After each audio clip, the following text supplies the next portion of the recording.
आज आहे ना आपण अगदी बेकरीसारखी खुसखुशीत खमंग जरासुद्धा वनस्पती डालड्याचा वापर न करता भरपूर सारे लेयर्स आणि खुसखुशीत अशी होममेड खारीची रेसिपी बघणार आहोत। अशी जर खारी करचाल ना तर तुम्ही बाहेरची खारी आणणारच नाही। इतकी एक वाटी मैद्याच्या पिठापासून खुसखुशीत आणि खमंग खारी जशी काही मार्केटसारखी आणलेली खारी दिसत आहे। तर मध्येच व्हिडिओ कुठेही स्किप न करता शेवटपर्यंत नक्कीच बघा अशी खुसखुशीत खारीची रेसिपी। माझं नाव करिश्मा मानेच रेसिपीमध्ये आपल्या सर्वांचं स्वागत आहे। चला तर मग रेसिपीला सुरुवात करूया। इथे मी 1 वाटी मैदा घेतला आहे। मैदा आधीच चाळणीने चाळून घेतला आहे आणि त्यानंतर वाटीमध्ये भरला आहे। तर बघा इथे 1 गच्च वाटी भरून असा मैदा घेतला आहे। त्यामध्ये थोडंसं चवीनुसार मीठ घालायचं आहे, साधारण अर्धा चमचाच्या कमी। 1 वाटी इथे मैद्याच्या पिठासाठी 1 चमचा तूप घालून घ्यायचं आहे। मार्केटसारखी खारी करायची म्हणून इथे मी अगदी चिमूटभर खायचा सोडा वापरला आहे। तर सोडा, मीठ आणि तूप सगळं मैद्याला छान असं कोटिंग होईल अशा पद्धतीने पिठाला कोटिंग करून घ्यायचं आहे। तूप हे पिठामध्ये मिक्स करत असताना एक छान मूठ बांधेल अशा पद्धतीचा एक गोळा तयार व्हायला पाहिजे। अशाने आपली खारी आहे ना अगदी कुरकुरीत आणि क्रिस्पी अशी होईल। मैद्यामध्ये तूप, मीठ सगळं छान मिक्स झालं आहे। तर त्यामध्ये मी थोडं थोडं करून पाणी घालत आहे आणि एक सॉफ्ट असा डो तयार करून घ्यायचा आहे। इथे मी थोडासा खायचा सोडा वापरला आहे। जर तुम्हाला सोडा नको असेल तर तुम्ही सोडा स्किपसुद्धा करू शकता। तर अशा पद्धतीनं आपल्याला पीठ मळून घ्यायचं आहे। पण सुरुवातीला थोडं थोडं करून पाणी घालायचं आहे। एकदम जर पाणी घातलं तर पिठामध्ये पाणी जास्त होईल आणि पीठ आपलं खूप जास्त पातळ होईल। तर इथे मी तेलाचा जरासुद्धा वापर नाही केला पीठ मळत असताना मी इथे तुपाचा वापर केला आहे। तुम्ही तेलसुद्धा वापरू शकता। तर इथे आपलं पीठ मळून तयार झालं आहे। तर साधारण अर्ध्या तासासाठी किंवा 10 ते 15 मिनिटासाठी पीठ सेट होण्यासाठी ठेवून द्यायचं आहे। तर इथे बघू शकता अगदी सॉफ्ट असं मी पीठ मळून घेतलं आहे। तर खारी तयार करण्यासाठी आपल्याला साठा देखील लागणार आहे। तर यासाठी आपल्याला 2 चमचे इथे मी तूप घेतले आहे आणि तुपामध्ये आपण 2 चमचे एवढे कॉर्नफ्लॉवर घालून घेणार आहोत। कॉर्नफ्लॉवर ह्या तुपामध्ये छान मिक्स करून घ्यायचं आहे। एक स्मूथ अशी पेस्ट तयार होईल अशा पद्धतीने इथे कॉर्नफ्लॉवरचा साठा तयार करून घ्यायचा आहे। जर तुमच्याकडे कॉर्नफ्लॉवर नसेल तर तुम्ही मैदासुद्धा वापरू शकता किंवा तांदळाची पिठीसुद्धा वापरू शकता। त्याने देखील आपली खारी छान खुसखुशीत होईल। तर इथे छान तुपामध्ये कॉर्नफ्लॉवर मिक्स झाला आहे आणि एक छान असं स्मूथ पेस्ट तयार झाली आहे। तर पोलपाटावर थोडंसं तेल लावून घ्यायचं आहे। इथे बघू शकता 10 ते 15 मिनटं मी पीठ भिजवण्यासाठी ठेवलं होतं। पीठ आणखीन जरा खूप जास्त सॉफ्ट झालं आहे। तर जरासुद्धा पीठ आहे ना पोलपाटाला चिटकत नाही, अगदी मऊसूद आणि खारीला जसं पीठ हवं आहे तशा पद्धतीचं इथं पीठ तयार झालं आहे। तर या पिठाचे आपण रोल करून छोटे छोटे पेढे तयार करून घेणार आहोत। तर इथे 5 पेढे तयार झाले आहेत आणि त्याला छान असं पुन्हा एकदा मळून घ्यायचं आहे आणि व्यवस्थित गोल करून झाकून ठेवायचं आहे। खाली थोडंसं मी मैद्याचं पीठ वापरलं आहे कोरडं आणि त्यावर हा गोळा ठेवायचा आहे आणि आपल्याला जितकी मोठी पोळी लाटता येईल तितकी मोठी पोळी आपल्याला या मैद्याच्या पिठाची लाटून घ्यायची आहे। मैदा आहे, मैदा आपण जेवढा जरी लाटू तेवढा तो ताणला जातो। अगदी जेवढी मोठी पोळी होईल तिथपर्यंत मोठी पोळी करता येते। तर एक मोठी चपाती होईल एवढी एक मोठी पोळी अशी लाटून घेतली आहे। तर मी तुम्हाला दाखवते मैद्याची जी पोळी लाटून घेतली आहे ती किती पातळ अशी झाली आहे। पोलपाटसुद्धा या पोळीतून दिसत आहे। तर अशा पद्धतीने आपल्याला या सगळ्या पेढ्यांच्या 5 पोळ्या आपल्याला लाटून घ्यायचं आहे। तर इथे मी तुम्हाला दाखवते बघा पोळीतून माझा हातसुद्धा दिसत आहे। म्हणजेच काय ना जितकी शक्य होईल तितकी आपल्याला ही पोळी पातळ अशी लाटून घ्यायची आहे। तर इथे 5 पोळ्या मोठ्या अशा लाटून मैद्याच्या तयार झाल्या आहेत। तर आता आपण सुरुवातीला एक पोळी काढून घेणार आहोत। तर इथे पोळी एकावर एक ठेवत असताना त्यावर थोडंसं तांदळाचं किंवा मैद्याचं पीठ कोरडं आहे ना, ते पोळींवर घालायचं आहे. म्हणजे एकमेकांवर त्या चिकटणार नाहीत आणि व्यवस्थितपणे बाहेर येतील. तर ह्या पहिल्या पोळीला आपण तयार केलेला साठा सगळ्या बाजूने छान असं हाताने स्प्रेड करून घेणार आहोत. साठा आहे ना, सगळ्या अगदी एकही बाजू न सोडता व्यवस्थितपणे सगळ्या बाजूने साठा लावून घ्यायचा आहे. जितका छान व्यवस्थित तुम्ही साठा लावचाल ना, तितके छान खारीला पापुद्रे सुटतात. तर इथे बघू शकता सगळ्या बाजूने मी पोळीला साठा लावून घेतला आहे. तर त्यावर आपण थोडेसे मैद्याचं कोरडं पीठ घालून घेऊया. कोरडं पीठ नाही जरी घालून घेतलं तरी चालेल, पण इथे आपल्याला पोळीला थोडासा एकमेकांना पोळी चिटकू नये म्हणून, छान पापुद्रे सुटावे म्हणून इथे मी थोडंसं मैद्याचं कोरडं पीठ घालून घेतलं आहे आणि वरून एक दुसरी पोळी घालून घ्यायची आहे. व्यवस्थितपणे एकावर एक पोळ्या अशा ठेवून घ्यायच्या आहेत आणि इथे मी 3 पोळ्या ठेवून घेतल्या आहेत आणि तिन्ही पोळ्यांना छान असं साठा लावून घेतला आहे. आणि ही वरची तिसरी पोळी आहे, या पोळीला देखील वरून असं साठा लावून घेत आहे. तर इथे बघू शकता व्यवस्थितपणे सगळ्या बाजूने तिसऱ्या पोळीला देखील मी साठा लावून घेतला आहे. तर आता आपण यावरून सुद्धा कोरड्या असे मैदा स्प्रेड करून घेणार आहोत. तर सगळ्या बाजूने मैदा स्प्रेड झाल्यानंतर आपल्याला एक बाजू जी आहे ती अशी उलटी करून घ्यायची आहे आणि त्यावर सुद्धा साठा लावून घ्यायचा आहे आणि दुसरी बाजू देखील घडी करून घ्यायची आहे आणि त्यावरून सुद्धा साठा लावून घ्यायचा आहे. तर इथे बघू शकता व्हिडिओमध्ये तुम्ही.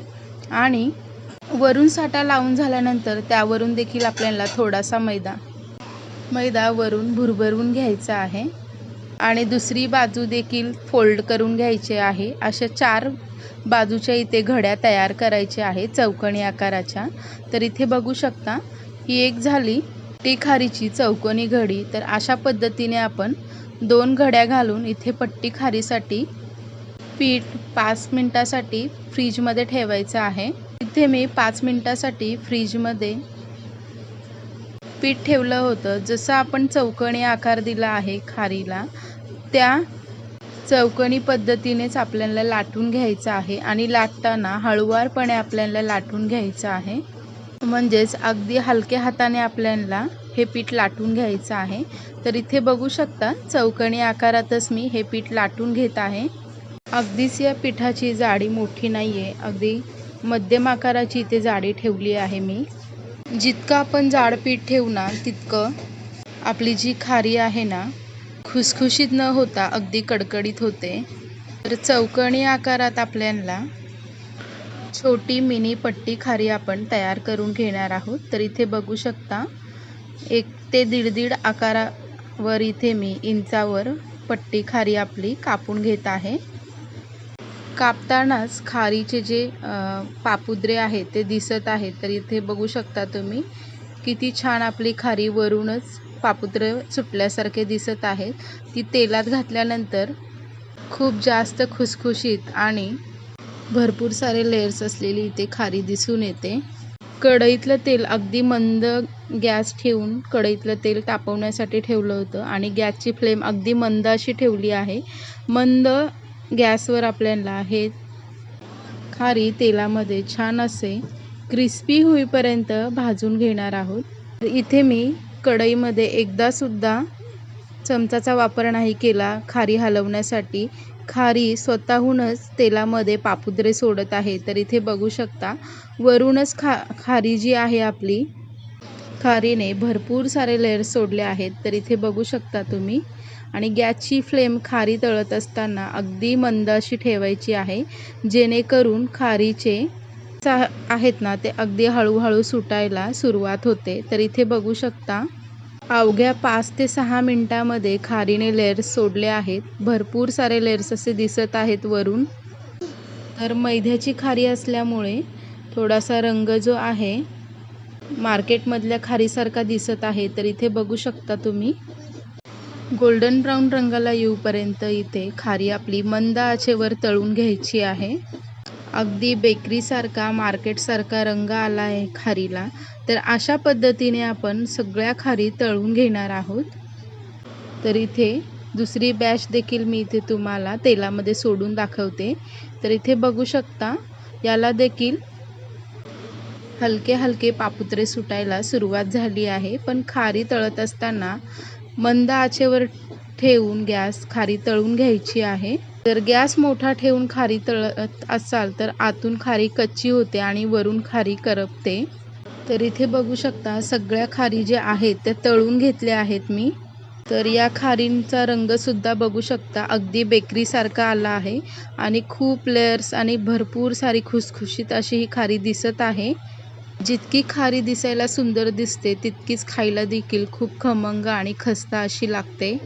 तर एक खारी मी तुम्हाला तोडून देखील दाखवते. इथे बघू शकता किती सारे लेयर्स आले आहेत खारीमध्ये. जरासुद्धा खारी आतून कच्ची अजिबात वाटत नाही. अगदी क्रिस्पी आणि कुरकुरीत अशी झाली आहे. तर 1 वाटी मैद्याच्या पिठापासून साधारण पाव किलो एवढी तरी खारी नक्कीच तयार होते. तर तुम्ही देखील अशा पद्धतीची खारी घरी नक्कीच ट्राय करा. व्हिडिओ जर खूप जास्त आवडला असेल तर चॅनेलला नक्की सबस्क्राईब करा. समोर असलेल्या बेल आयकॉन बटनला प्रेस करून माने रेसिपी सोलापूरचे नवनवीन नोटिफिकेशन सहजसे मिळवत राहा. माने रेसिपी सोलापूरचे व्हिडिओ आवडत असेल तर व्हिडिओला तुम्ही जॉईन देखील करू शकता.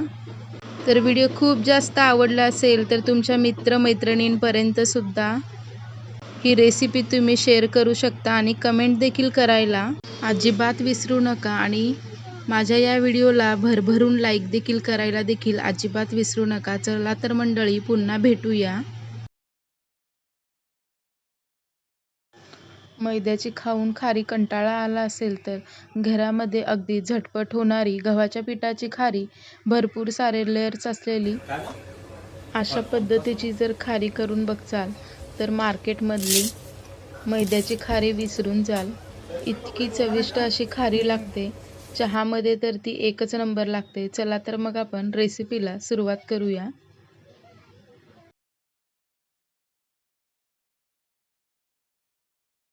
इथे मी 1 वाटीच्या मापाने गव्हाचं पीठ घेतलं आहे. वजनी माप याचं 200 ग्राम एवढं आहे. अर्धे चमचे जिरे घेतले आहेत.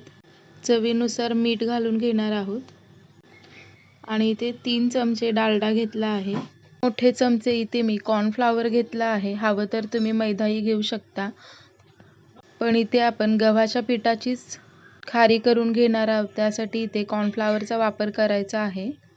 सर्वात पहिल्यांदा आपण जिरे हातावर चोळून जिरे घालून घेणार आहोत पिठामध्ये. पिठामध्ये चवीनुसार मीठ घालून घ्यायचं आहे. आणि आता पिठामध्ये 1 चमचा आपण डालडा घालून घेणार आहोत. आणि डालडा सर्व बाजूने पिठाला चोळून घ्यायचा आहे. इथे तुम्ही डालड्याऐवजी तेलही वापरू शकता. पण डालडा वापरायचा आहे. डालड्याने आपले खारी खूप छान खुसखुशीत होतात. डालडा अगदी असाच घालायचा आहे. गरम करून डालडा घालायचा नाही. जर आपल्याला कोणताही पदार्थ खुसखुशीत हवा असेल तर अशा पद्धतीने डालडा घालून चोळून घ्यायचा आहे पिठावर. सर्व पिठाला डालडा आपला चोळून तयार झाला आहे पीठ. तर इथे बघू शकता हातामध्ये 1 मूठ तयार करून घेतली की ते लगेचच मूठ तयार होत आहे. अशा पद्धतीचं पीठ रेडी आहे. तर इथे मी 1 पेला घेतला आहे आणि या पेल्याच्या साहाय्याने आपण यामध्ये पाणी ओतून घेणार आहोत. पीठ आपण थोडं थोडं पाणी घालून मळून घ्यायचं आहे. गव्हाचं पीठ असल्यामुळे पाणी जास्त किंवा कमीही लागू शकतं. गव्हाच्या पिठाच्या क्वालिटीनुसार पाणी जास्त किंवा कमी लागू शकतं. तर इथे आपल्याला अगदी पातळ असं पीठ मळून नाही घ्यायचं. जसं आपण पुऱ्यांसाठी घट्ट असं पीठ मळून घेतो तशाच पद्धतीने आपल्याला हे पीठ मळून घ्यायचं आहे.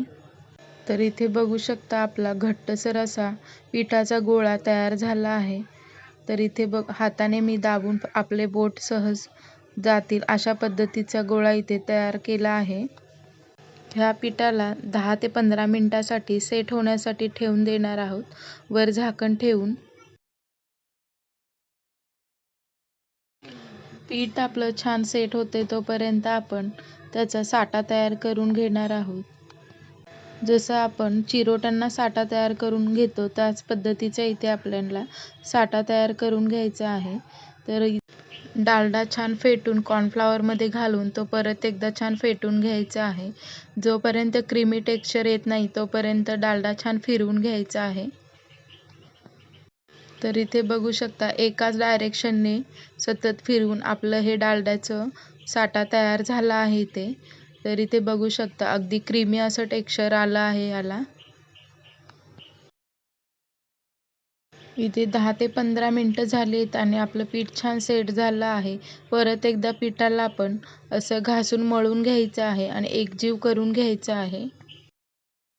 या पिठाच्या गोळ्यांचे आपण एका साईजचे छोटे छोटे लहान असे गोळे तयार करून घेणार आहोत. लहान गोळे तयार करून घेताना मी इथे 1.5 इंचावर हे छोटे छोटे काप करून घेतले आहेत. तर इथे बघू शकता एक मोठी पोळी होईल इतपत असे गोळे तयार करून घेतले आहेत. तर इथे साधारण 6 गोळे तयार झाले आहेत. गोळ्याला परत एकदा आपण असं छान मळून घ्यायचं आहे आणि त्यानंतर आपण एक मोठी पातळ अशी पोळी लाटून घेणार आहोत. तर इथे आपण पिठाला तेल किंवा कोरडं पीठ न वापरता अशीच पोळी लाटून घेणार आहोत आणि अगदी पातळ अशी पोळी लाटायची आहे. पीठ मळत असताना जर चुकून तुमचं पीठ पातळ झालं असेल 2 ते 3 चमचे गव्हाचे कोरडे पीठ घालून घ्या आणि परत एकदा पीठ छान मळून घ्या. त्याने आपला पिठाचा गोळा अगदी घट्टसर होईल. म्हणजे जसा खारी करण्यासाठी हवा आहे तशा पद्धतीचा होईल. जितकी पातळ पोळी अशी लाटता येईल तितकी पातळ आपण गव्हाच्या कणकेची पोळी लाटून घ्यायची आहे. तर इथे बघू शकता मी किती पातळ अशी पोळी लाटून घेतली आहे. अगदी माझा हात असा दिसत आहे. अशाच पद्धतीने सर्व पोळ्या लाटून घेणार आहोत. तर इथे बघू शकता आपल्या अशाच पद्धतीने सर्व पोळ्या लाटून रेडी झाल्या आहेत. तयार केलेल्या पोळ्यांवर आपण डालड्याचा पूर्ण साठा लावून घेणार आहोत. अगदी एकही भाग न सोडता सर्व बाजूने आपण हा डालड्याचा साठा तयार केलेला संपूर्णपणे लावून घेणार आहोत. तर इथे आपल्या पहिल्या पोळींवर साठा लावून तयार झाला आहे. तर आपण त्यावर दुसरी पोळी लावून घेणार आहोत आणि दुसऱ्या पोळीला आपण अगदी हलक्या हाताने सर्वात पहिल्यांदा लाटून घेणार आहोत. त्यानंतर आपण दुसऱ्या पोळीवरही छान सर्व बाजूने साठा लावून घेणार आहोत. अशाच पद्धतीने आपण 3-3 पोळींचा थर करून छान साठा लावून घेणार आहोत. तर इथे पोळ्यांच्या वरच्या बाजूनेही आपण साठा लावून घेतला आहे आणि अशा पद्धतीने टाईट रोल असा तयार करून घ्यायचा आहे. तर इथे बघू शकता मी कशा पद्धतीने रोल करत आहे. तर अशाच पद्धतीचे सर्व आपण खारी तयार करून घेणार आहोत आणि अशाच पद्धतीचा संपूर्ण रोल तयार करून घ्यायचा आहे. तर बघू शकता इथे आपला टाईट रोल रेडी झाला आहे. तर आपण दोन्ही बाजूने आधी शेवटचे कडे कट करून घेणार आहोत आणि 1.5 इंचावर आपण हे रोल कट करून घेणार आहोत. रोलला थोडंसं हलकंसं प्रेस करून घ्यायचं आहे आणि गोल आकाराचं न करता आपल्याला उभ्या आकाराची खारी तयार करून घ्यायची. त्यासाठी इथे आपण असे उभ्या आकाराने प्रेस करून घेणार आहोत. तर इथे बघू शकता असे बोटाने किंवा हाताने सुद्धा असे तुम्ही प्रेस करून घेऊ शकता. बघू शकता इथे मी कशा पद्धतीने प्रेस करून घेते म्हणजे आपले लेयर्स आहे तसे राहतील.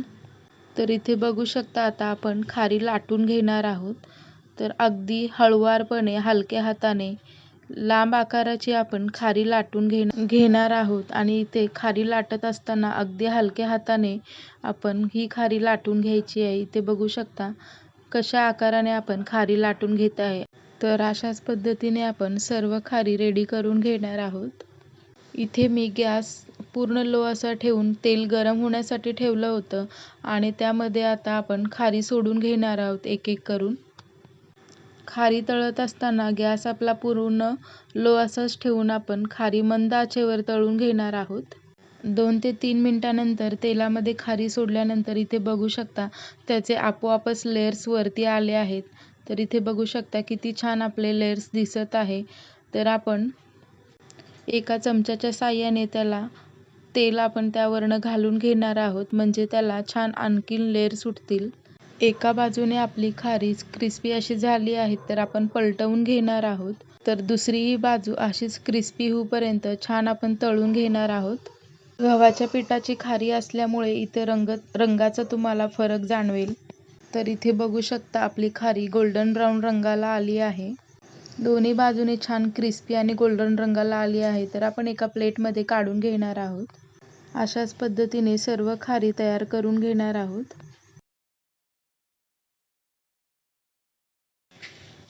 गरम गरम वाफाळत्या चहासोबत आपली कुरकुरीत आणि क्रिस्पी खारी रेडी झाली आहे. अतिशय पौष्टिक आणि हेल्दी घरच्या घरी खारी रेडी आहे. तर इथे बघू शकता अगदी क्रिस्पी असा आवाज येत आहे खारीचा. चला तर मग चहासोबत खारी खाण्यासाठी रेडी आहे. तर अशा पद्धतीची गव्हाच्या पिठाची खारी नक्की ट्राय करून बघा. व्हिडिओ आवडल्यास व्हिडिओला लाईक, शेअर आणि चॅनलला सबस्क्राईब करा. तर इथे बघू शकता भरपूर सारी लेयर्स असलेली खारी. कमेंट करून कशी झाली नक्की सांगा.